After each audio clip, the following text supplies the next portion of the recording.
Kak Yuni yang lagi rebahan di dekat Maela. Berdiri, set, cepet banget. Dan langsung turun dari kasur. Matanya makin melotot gini, tiba-tiba.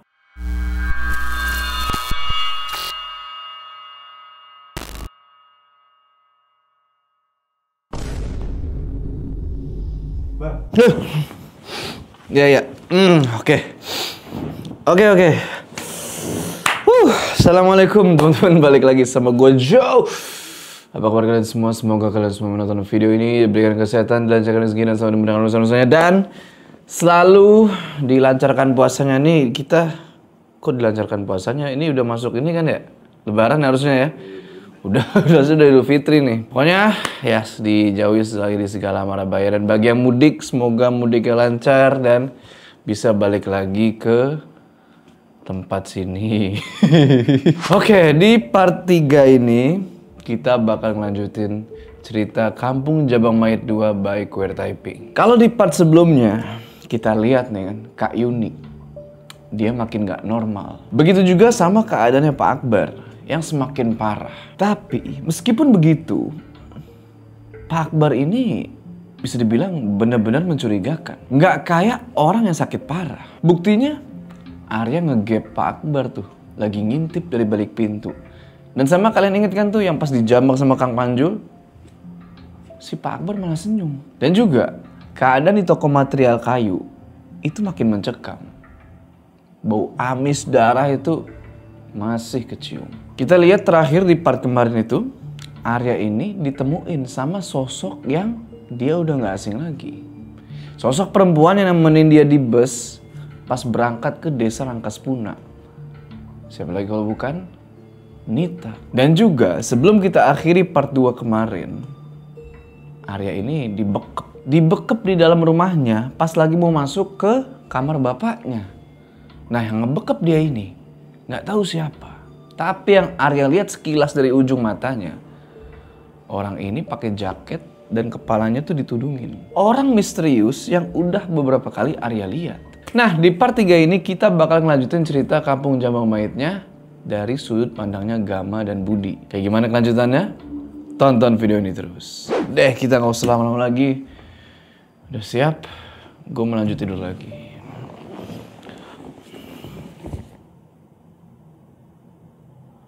Bruh.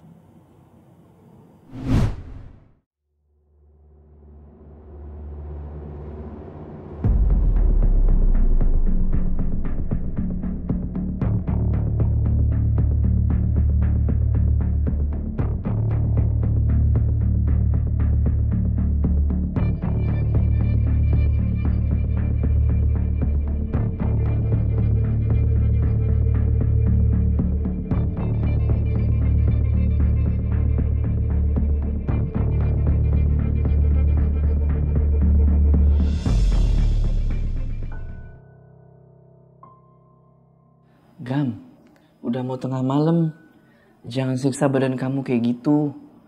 Udah 2 malam kamu kurang istirahat. Mungkin cepat atau lambat Budi bakal datang. Gak apa-apa, Wi. Waktunya gak banyak. Aku gak mau keluarganya Arya celaka gara-gara ulahku sama Budi 2 tahun yang lalu. Dulu aku susah buat nerima ini, tapi sekarang udah mulai terbiasa. Asalkan kamu selamat dan baik-baik aja, udah cukup, Gam. Tapi, apa emang belum selesai Kampung Jabang Mayit itu? Ini yang belum bisa aku pastiin dan nunggu Budi datang. Soal Nito marah sama aku dan Budi, itu udah pasti. Tapi, dia rela datang jauh-jauh dari timur sampai ke sini, pasti punya tujuan lain. Jangan-jangan, Gam, aku susah hamil juga karena... Wi, cukup. Gak ada hubungannya sama itu. Jangan menduakan kepercayaan kita. Iya bener, Gam. Nggak mungkin juga karena Nito itu. Tadi itu percakapannya Gama sama Dewi di musola rumahnya. Dewi ini istrinya Gama. Sengaja dia datang ke musola itu buat ngebawain Gama segelas teh hangat. Dan setelah ngomong gitu, Dewi cium lah tuh keningnya Gama kan. Cium, gitu kan. Habis itu dia pergi. Gama berdiri, Terus dia liatin tuh istrinya pergi kan. Jalan dari musola yang ada di paling belakang rumah. Yang hadap-hadapan tuh sama halaman luas dan pohon gede. Terus Gama liatin tuh istrinya jalan kan. Dan tiba-tiba pas si Dewi ini mau jalan ngelewatin dapur, ada pemandangan yang benar-benar aneh. Bayangan badannya Dewi tiba-tiba berhenti.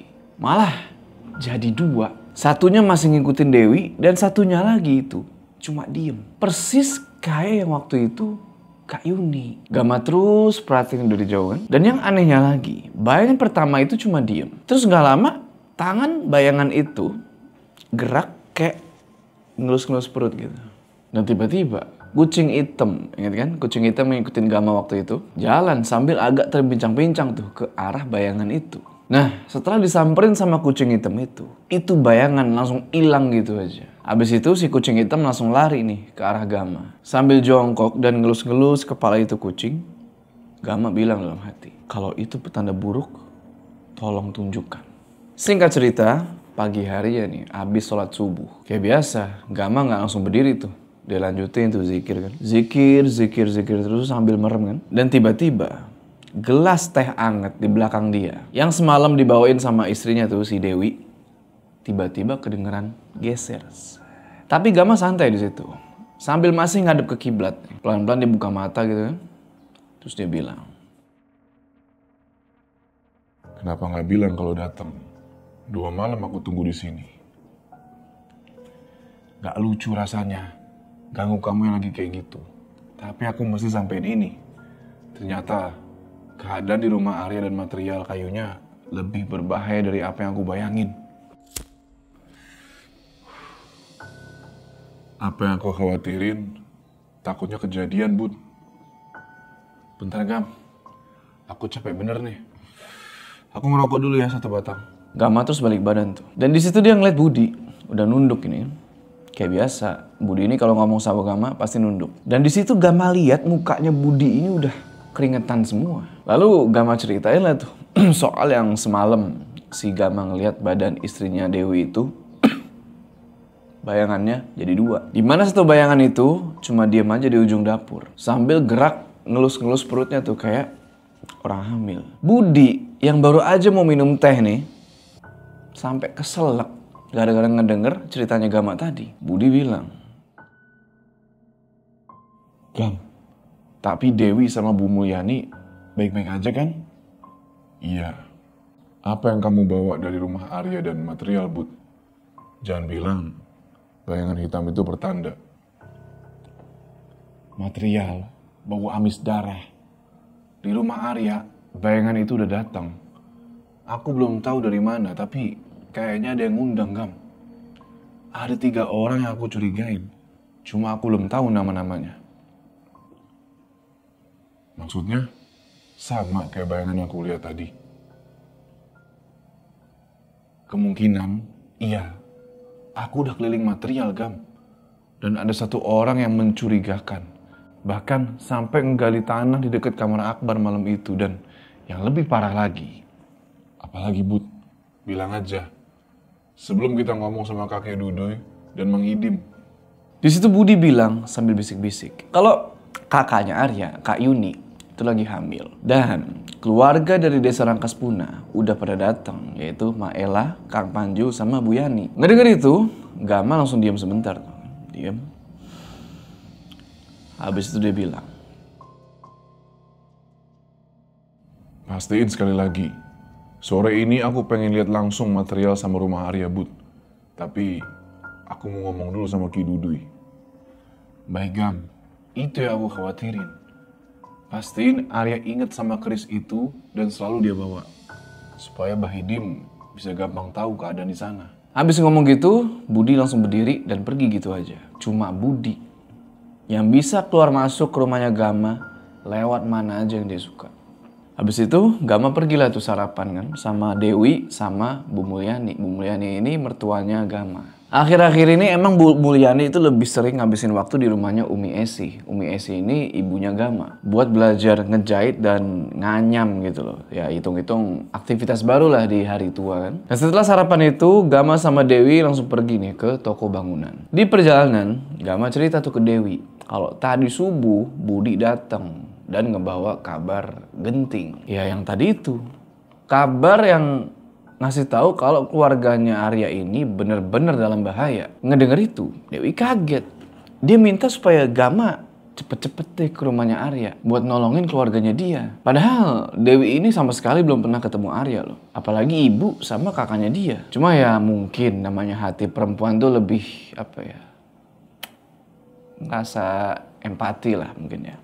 Sampai di toko bangunan, dari kejauhan Dewi udah ngeliat Mang Ade ini. Mang Ade ini orang kepercayaannya Dewi lah di toko bangunan itu. Nah Mang Ade ini kayak lagi ngomong serius tuh sama satu orang yang gak asing lagi buat Gama. Orang itu udah agak tua, rambutnya udah putih semua tuh ubanan. Itu adalah Ki Duduy. Dewi bilang,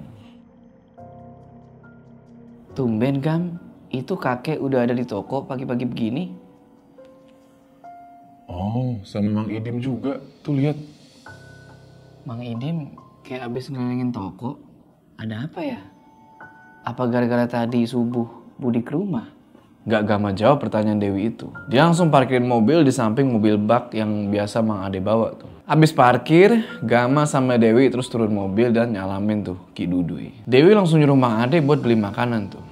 Sementara Ki Duduy langsung ngajak Gama buat duduk di depan toko. Dan di situ mereka ngobrol-ngobrol. Ki Duduy bilang, semakin mempertegas kalau keadaan rumahnya Arya sama toko materialnya Arya itu udah semakin bahaya. Nih Itoh, badannya emang udah nggak utuh ya. Kaki tinggal sebelah, tangan tinggal sebelah. Tapi bukan berarti dia jadi lemah. Bahkan kata Ki Duduy, kali ini nih Itoh jauh lebih kuat. Takutnya kehamilan kakaknya Arya itu bakal dijadiin senjata nanti buat ngelawan Gama. Ki Duduy bilang lagi kalau nih Itoh ini bukan cuma ngincer nyawanya Budi sama Gama, tapi pasti ada tujuan lain. Cuma nggak tahu itu apa. Pas lagi ngobrol-ngobrol gitu, tiba-tiba Mang Idim yang tadi lagi keliling datang dan bilang tuh kalau toko sama rumah buat sementara ini aman-aman aja. Dan Mang Idim juga bilang semoga Arya dapat lagi tuh keris kecil yang dikasih sama Budi.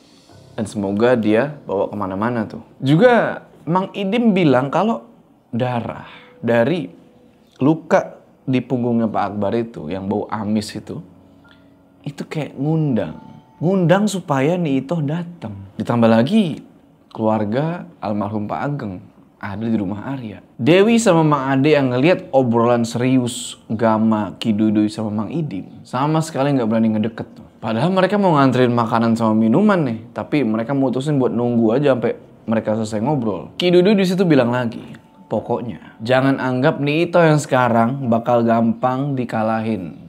Kayak waktu itu di dalam hutan tuh yang nolongin Arya. Dan jangan dulu gerak, tunggu kabar dari Budi. Ki Duduy terus sambil bisik-bisik bilang nih ke Gama, jangan lupa selalu bawa ada satu gelang yang namanya itu gelang gengge buat jaga-jaga. Dan untungnya Ki Duduy sama Mang Idim berhasil ngejawab pertanyaan Dewi tentang Arya sama Kak Yuni itu dengan baik. Dan itu ngebuat Dewi jadi agak tenang dan gak overthinking. Dan dia percaya kalau semuanya bakal baik-baik aja. Cuma dalam hati Gama bilang, makin bahaya ini. Siang ini juga gua mesti pastiin keadaannya Arya.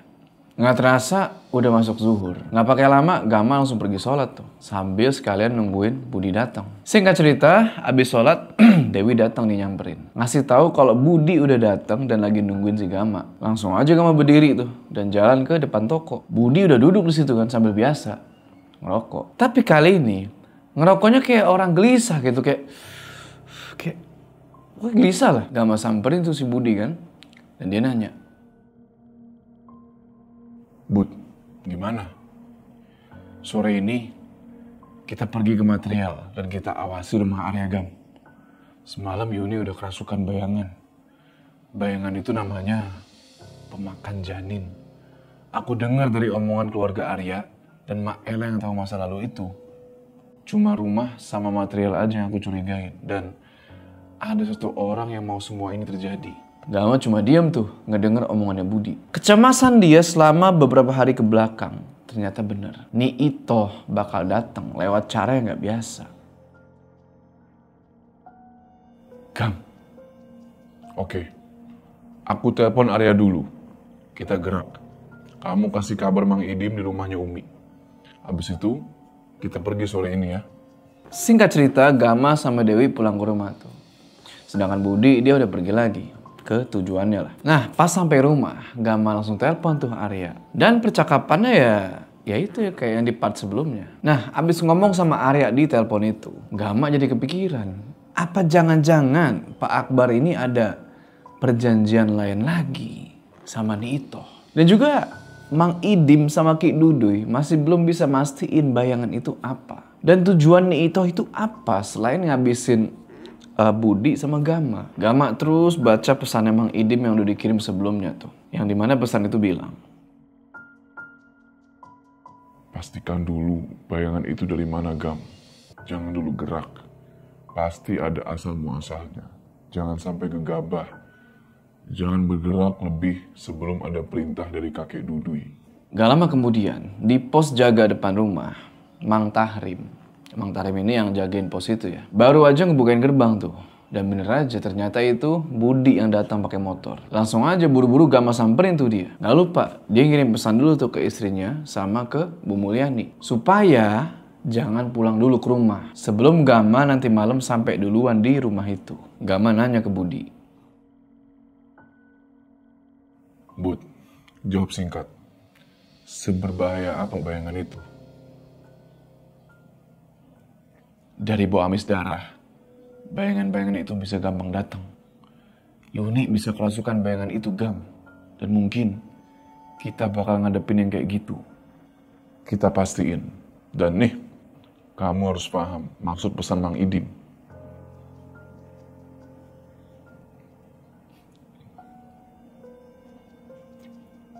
Kalau mau, aku kejar itu sosok misterius yang terus ngintai rumah Arya kemarin malam, Gam.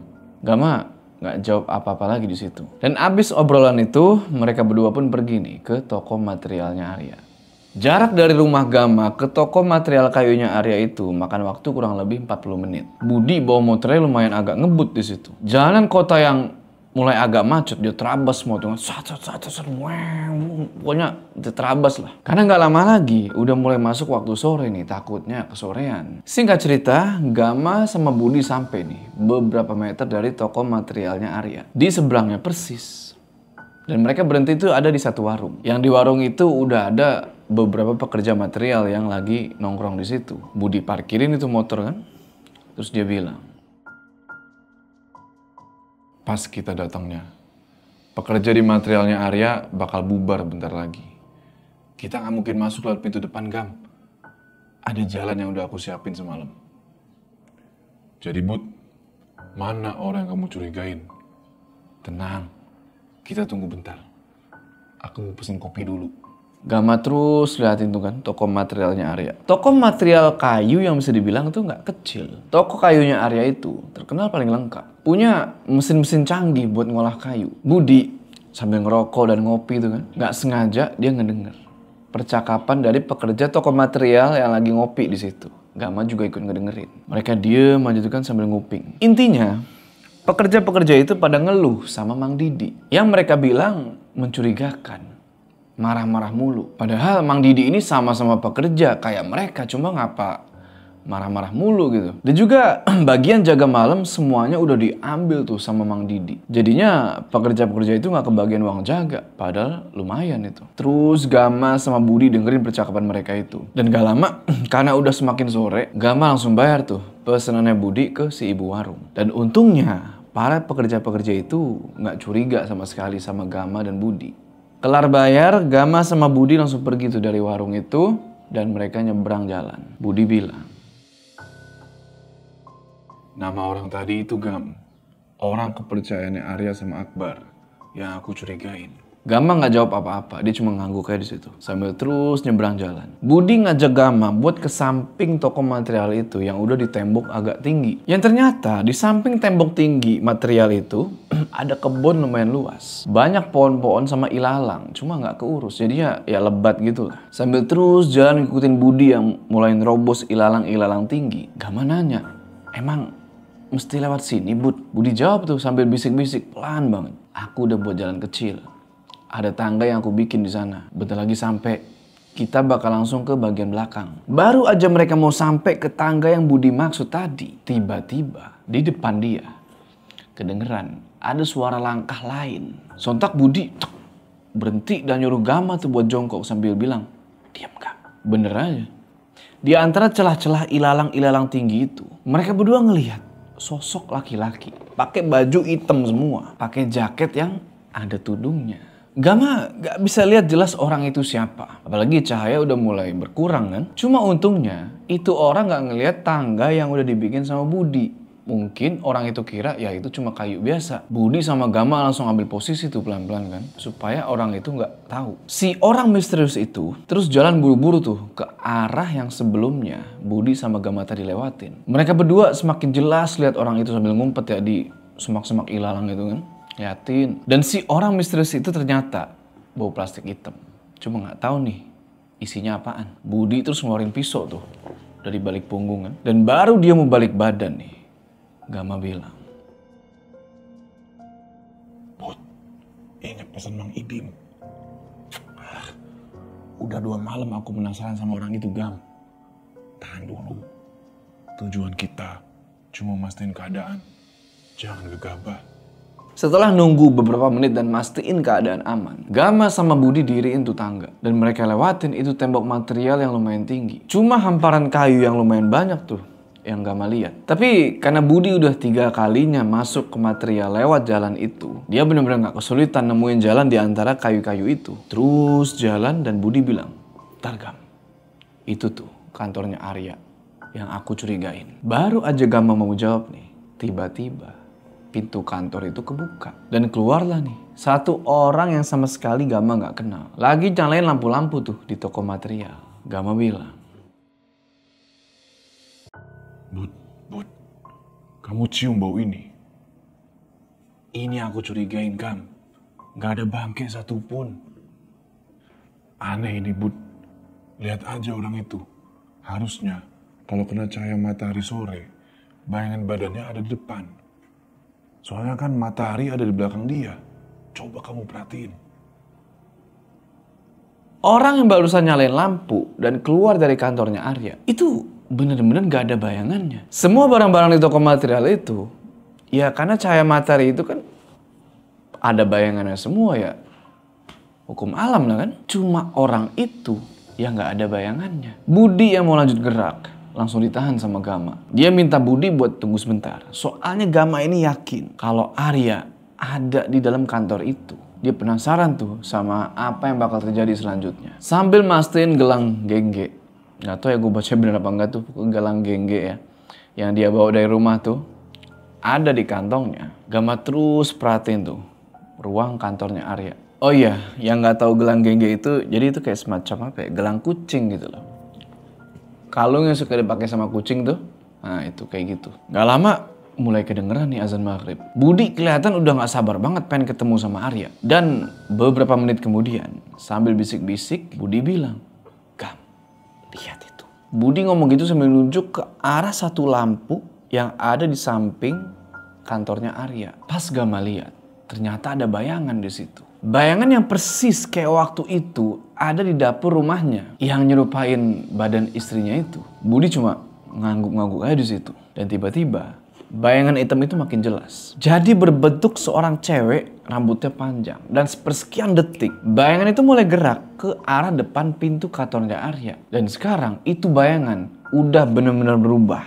Jadi satu sosok perempuan utuh. Gama lihat sosok perempuan itu masuk ke dalam kantornya Arya. Diiringin sama bau amis darah yang nyengat banget. Gama bilang, kalau Arya teriak, kita langsung gerak, Bud. Gama ngerasa kalau bayangan itu datang bukan tanpa sebab. Dan gak lama kemudian, tiba-tiba Budi ngeliat nih ada motor kencang banget datang masuk lewatin gerbang ke area material. Budi langsung bilang, "Itu Kang Panjul, Gam." Budi udah pengen gerak di situ tapi lagi-lagi ditahan sama Gama. Soalnya Gama pengen bener-bener mastiin dulu bayangan itu apa. Gama lihat Kang Panjul itu udah buru-buru.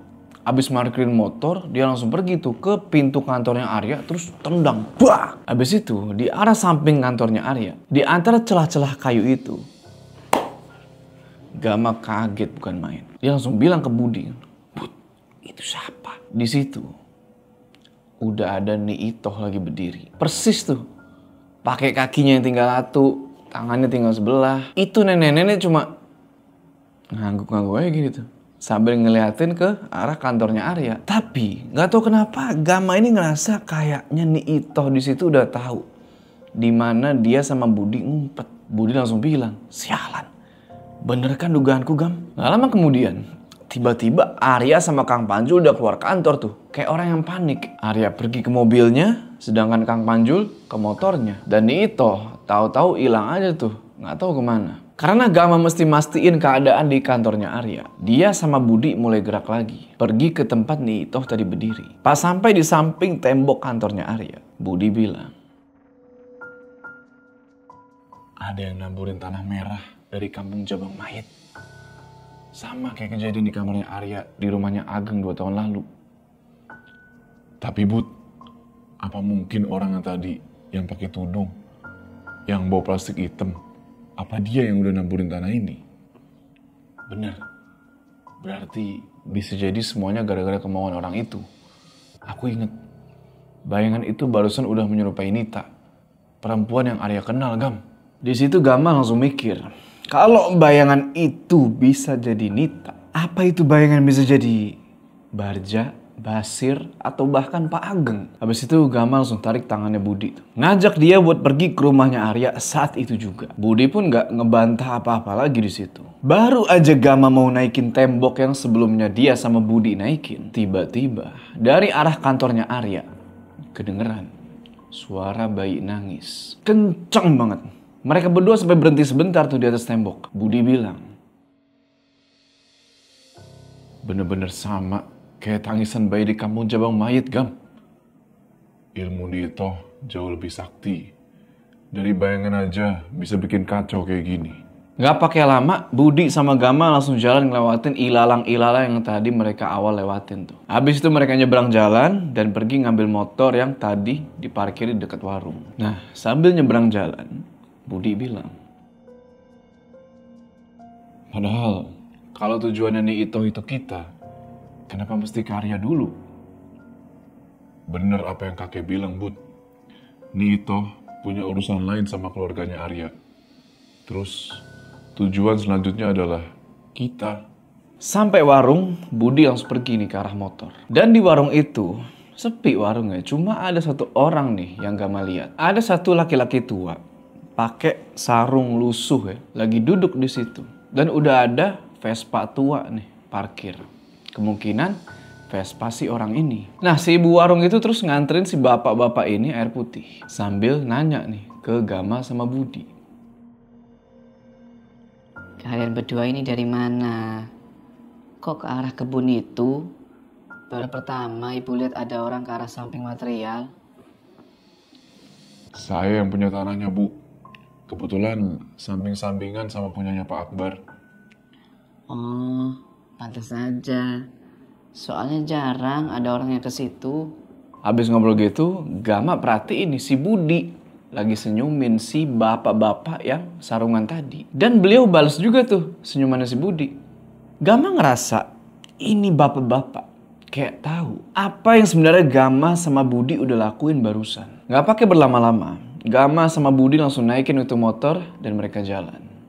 Di perjalanan, Gama nanya, Siapa bapak itu, Bud? Kamu kenal? Kayaknya dia bukan sembarang orang. Padahal aku baru lihat. nggak tahu Gang, tapi benar. Kayaknya bukan orang sembarangan. Lihat aja penampilannya dan cara dia merhatiin kita barusan. Apalagi sarung sama Vespa tuanya itu. Perjalanan ke rumahnya Arya nggak makan waktu lama. Tapi sebelum sampai ke rumahnya Arya, Gama sama Budi mutusin buat berhenti dulu nih di masjid. Buat sholat maghrib, soalnya bentar lagi waktunya udah mau habis. Habis sholat, Gama telepon tuh Mang Idim buat ngasih kabar. Telepon kan, tut, tut, diangkat. Assalamualaikum, Bang. Waalaikumsalam, Gam. Gimana? Apa yang Budi sama kamu dapat di material? Bayangan hitam yang bisa berubah jadi wujud perempuan. Bahaya, Mang. Nitoh juga udah aku lihat. Terus tangisan dari terekan janin sama persis kayak di kampung Jabang Mayit. Kedengeran kenceng banget di material dari arah kantornya Arya. Gini Gam, yang Amang lihat dan kakek Dudoy pastiin, semua ada yang ngundang. Sakitnya Akbar yang gak sembuh-sembuh, dan kedatangan keluarga almarhum Ageng dari desa Rangkas Punah. Ini pasti ada urusan sama masa lalunya. Pastiin malam ini keluarga kita sementara aman. Baik, secepatnya Gama sama Budi pulang. Tapi Mang, tanyain sama kakek, apa ini ada kaitannya sama kejadian di Leweng Sanca Getih? Atau ada sesuatu yang dibawa dari kampung Jabang Mayit? Iya, nanti Amang kirim pesan ya. Abis nutup telepon itu, Gama lihat nih si Budi sambil ngerokok gitu kan. Dia ngelamun itu, ngerokok, ngelamun. Tatapannya kosong, kayak lagi mikirin sesuatu. Langsung aja Gama ajak tuh si Budi buat lanjut jalan lagi. Pas udah mau deket rumahnya Arya, Budi bilang, aku udah punya jalan lain, jangan lewat depan. Pagar Arya kemarin malam sengaja aku potong supaya kita gampang masuk ke halaman belakang. Abis ngomong gitu, Budi bukan yang ngarahin motor ke arah depan rumahnya Arya. Dia malah parkirin gitu aja tuh di deket TPS, tempat pembuangan sampah, nggak jauh dari rumahnya Arya. Ditaruh gitu aja tuh motor di situ, supaya orang-orang nggak tahu. Singkat cerita, abis naruh itu motor, langsung aja Gama sama Budi jalan nih ke arah belakang rumahnya Arya. Ngikutin tembok dan pagar besi yang tinggi. Jalan tuh mereka kan, ngendap-ngendap udah kayak maling. Dan pas sampai di celah pagar yang udah dipotong itu, si Budi bilang, ini jalan yang sengaja aku siapin Gam. Mudahin kita buat mantau semua halaman. Tempatnya di pojok banget. Itu buat ke dapur. Dan itu kamar Akbar. Di sana kamar Arya. Dan itu kamar Yuni. Sisanya kamar yang ditempatin Panjul, Maela, sama Bu Yani. Sambil jongkok tuh di bawah dua pohon, Gama sama Budi terus tuh perhatiin rumahnya Arya. Pertama kali ngeliat rumahnya Arya, Gama langsung merinding. Nggak tahu kenapa, padahal itu cuma tampilan luar doang. Lagi kayak gitu, Budi sempet-sempetnya dibakar rokok. Ya, angin sih lagi ngadep ke belakang ya. Nggak bukan ngadep ke rumah, jadi asap itu nggak ketahuan. Sambil ngerokok gitu, Budi bilang, setiap malam, sejak 2 hari ke belakang, suasananya emang kayak gini. Apalagi dari arah kamarnya Akbar. Kemarin orang misterius itu ngegali di sana. Aku pengen banget mastiin apa yang dia gali, Gam. Tapi tergantung perintah kamu, Ki Dudoy, sama Bahidim juga. Udah hampir 2 jam, Gama sama Budi cuma diem aja di situ. Dan tiba-tiba, teng, ada pesan masuk nih ke HP-nya Gama. Langsung aja dia cek tuh kan. Dan ternyata itu pesan dari Mang Idim yang isinya kurang lebih kayak gini. Tunggu sampai jam 12 malam. Kalau keadaannya memungkinkan, masuk. Temuin Maela, Arya, dan Bu Yani. Pastiin juga keadaan Yuni sama keadaan Akbar malam ini. Ngebaca pesan itu ngebuat Gama sama Budi tuh lega. Bahkan si Budi langsung seneng banget tuh pas dapet izin dari si Mang Idim. Aku mau lihat luka di punggungnya Akbar itu. Bener-bener penasaran aku ini, Gam. Sabar, Bud. Kita tungguin kayak gini, gak bakal sia-sia. Aku yakin juga kalau bakalan ada yang datang lagi setelah kejadian di material itu. Gak lama, teng, masuk lagi nih pesan ke HP-nya Gama. Pas dilihat, dari Dewi, bininya. Dewi ini bilang kalau dia mau nginep di rumahnya Umi Esi. Ngebaca itu ngebuat Gama makin tenang. Apalagi tinggal 1 jam lagi nih, menuju jam 12 malam. Yang artinya mereka bentar lagi bisa masuk ke dalam rumahnya Arya. Beberapa menit kemudian, tiba-tiba dari arah kebun belakang dapur, Gama sama Budi ngeliat, ternyata bener. Ada 1 orang lagi nih yang datang.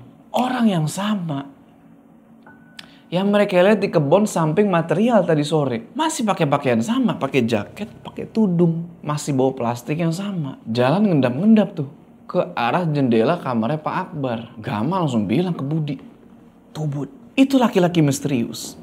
Gama sama Budi perhatiin, lagi naburin tanah merah di tembok kamarnya Pak Akbar. Abis naburin tanah merah itu, si laki-laki misterius tadi langsung masuk ke dalam rumah tuh, lewat pintu dapur sambil ngeluarin pisau. Budi yang ngeliat itu, langsung berdiri dia dan bilang,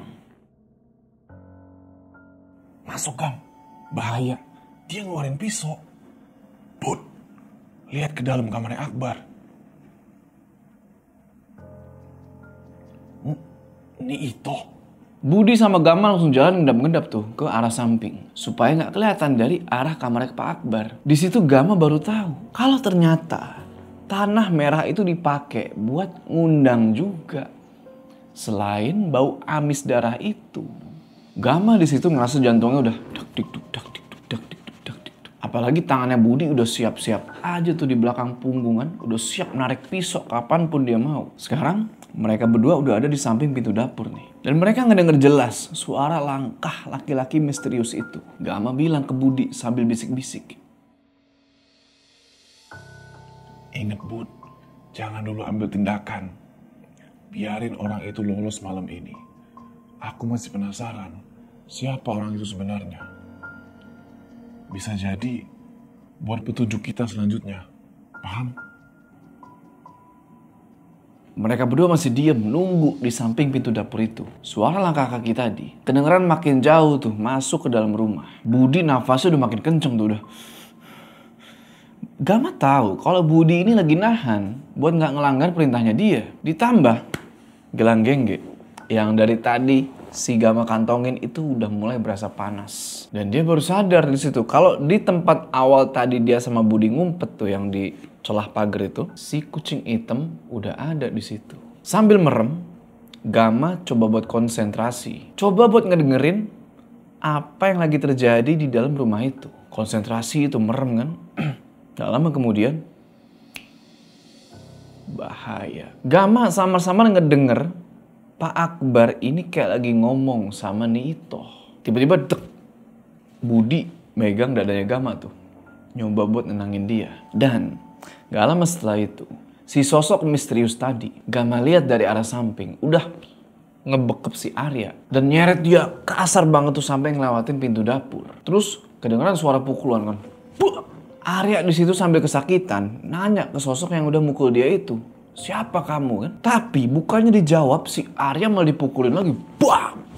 Budi bener-bener udah pengen masuk tuh. Tapi masih ditahan sama Gama. Soalnya Gama masih belum tahu nih siapa orang misterius. Dia masih belum bisa lihat. Abis itu Arya ngerang-ngerang kesakitan kan. Dan dia terkapar lah tuh di lantai. Gak jauh dari pintu dapur. Habis itu si orang misterius tadi langsung jalan tuh buru-buru ke arah belakang rumah. Budi bilang, "Selamatin Arya. Aku bakal ikutin orang itu. Cari tahu bahwa kabar lain, bukan kabar matinya orang itu. Cuma tupai, Gam, yang pandai lompat. Orang itu gak bakal bisa ngadepin aku."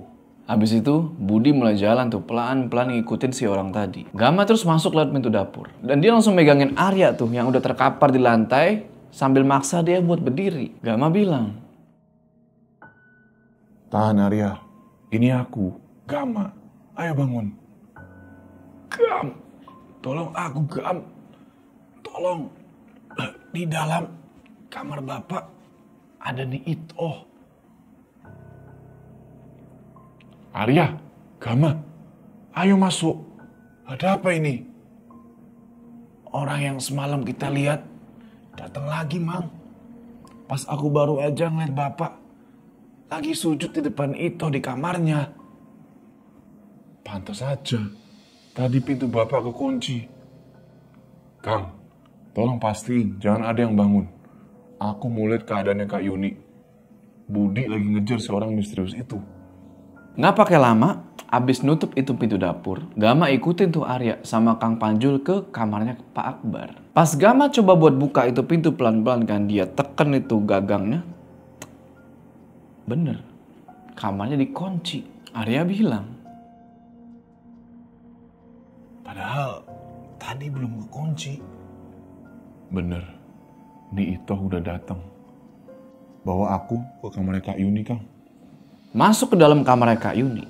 Mak Ella yang lagi jaga di situ langsung kaget pas ngeliat Gama. Dan di situ Kak Yuni yang lagi rebahan di kasur tuh, matanya udah melotot gini. Terus mukanya itu pucet. Kang Panjul terus ngenalin Gama nih ke Maela. Padahal mah sebenarnya Gama sama Maela ini udah pernah ketemu. Mas Gama ngebantuin leluhurnya Maela supaya bisa datang malam itu di rumahnya Pak Ageng. Maela cuma diem di situ.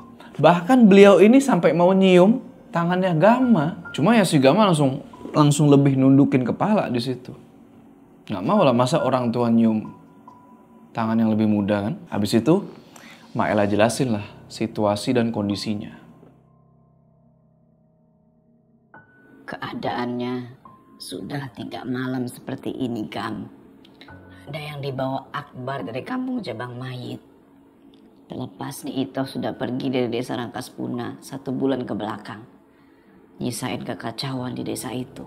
Abis Maela ngejelasin gitu, gak lama kedengeran suara langkah kaki nih. Tak, tak, tak, tak.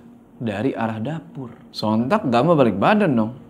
Dan ternyata itu Budi. Dia masuk ke dalam rumah, udah kayak tahu dalamnya rumah itu aja. Udah lama tinggal di situ gitu loh. Tahu, Budi nanya ke Arya. Arya, kamu tahu plat mobil ini? Tahu Bud, itu mobil dari timur. Orang yang barusan bekap kamu, terus ngehajar kamu. Setelah naburin tanah buat ngundang nih Ito, dia naik mobil bak besar. Nomor platnya itu. Aku ikutin orang itu sampai ke pinggir jalan gede. Harusnya aku tahu siapa orang itu. Belum sempet Gama jawab omongannya Budi. Tiba-tiba Kak Yuni yang lagi rebahan di dekat Maela berdiri, set, cepet banget. Dan langsung turun dari kasur. Matanya makin melotot gini. Terus tangannya tuh sambil ngelus-ngelus gini. Gitu aja udah. Sontak Gama langsung bilang ke Maela, "Mak, mundur Mak." Terus si Gama pelan-pelan tuh ngedeketin Kak Yuni yang udah berdiri tegak tuh. Sambil gini-gini kan. Dan tiba-tiba dari mulutnya Kak Yuni itu keluar darah. Lalu tiba-tiba Kak Yuni ngomong gini. Jangan ikut campur urusanku, Gama. Kita bakal ketemu. Tunggu sebentar lagi. Setelah aku makan semua isi perut ini, akan aku bunuh kamu, termasuk keluarga kamu. Bukan suara Yuni itu. Kasihan perempuan ini. Dia nggak salah. Keluarlah nih. Percuma kalau cuma bayangan aja. Nggak bakal bikin aku mundur selangkah pun. Apalagi takut.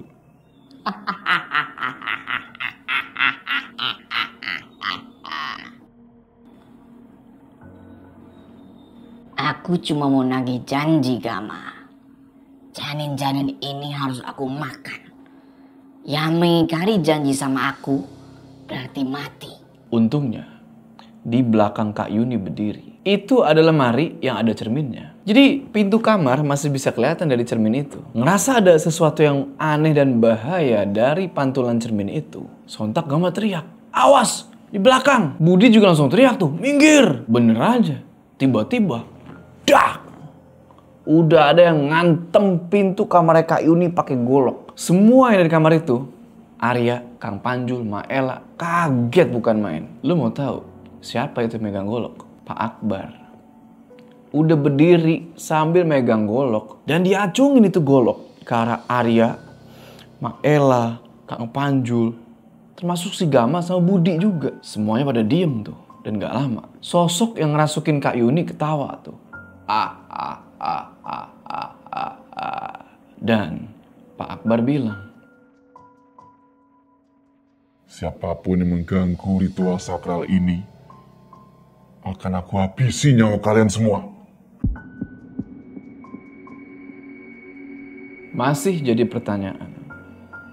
Siapa laki-laki misterius bertudung itu? Budi bilang dia naik mobil bak yang platnya itu berasal dari timur. Kemungkinan besar itu desa Rangkaspuna dong. Benar nggak? Berarti si laki-laki misterius ini bukan Mang Didi.